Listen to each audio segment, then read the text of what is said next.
મોઢાના કેન્સરની જે પદ્ધતિ છે તેના નિદાનની તે શું છે અને તેને કેવી રીતે અને સરળ રીતે તેનું નિદાન શક્ય બને? સો મોઢાના કેન્સરના નિદાન માટે આપણે તમારે જે નજીકના તમારા ડૉક્ટર હોય એમને મળવું જોઈએ.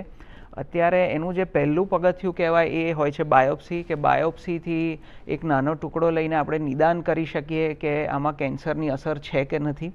જો એ પોઝિટિવ આવે તો તમારા ડૉક્ટર તમને જરૂર પ્રમાણે આગળના રિપોર્ટોનું સૂચન કરી શકે, કે જેમાં બ્લડ રિપોર્ટ હોય, સીટી સ્કેન, MRI કે પેટ સ્કેન હોય, કે જેનાથી આપણને રોગની અસર કેટલી છે એ ખબર પડે અને એનાથી આપણે આગળનો ટ્રીટમેન્ટ પ્લાન કરી શકીએ. તો આ પ્રકારના કોઈ બી જે ડાયગ્નોસ્ટિક ટૂલ્સ છે એનાથી ગભરાવાની જરૂર હોતી નથી.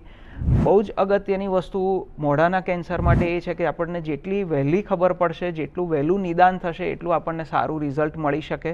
એટલે બને એટલું ઝડપથી તમારે નજીકના ડૉક્ટરને મળવાનું, અને તમને કંઈ બી તકલીફ હોય, મેં જે પ્રમાણે ચિહ્નો કીધા એમાંથી કંઈ પણ દેખાય તો આ નિદાનના જે રિપોર્ટ છે એ કરાવવા બહુ જરૂરી છે.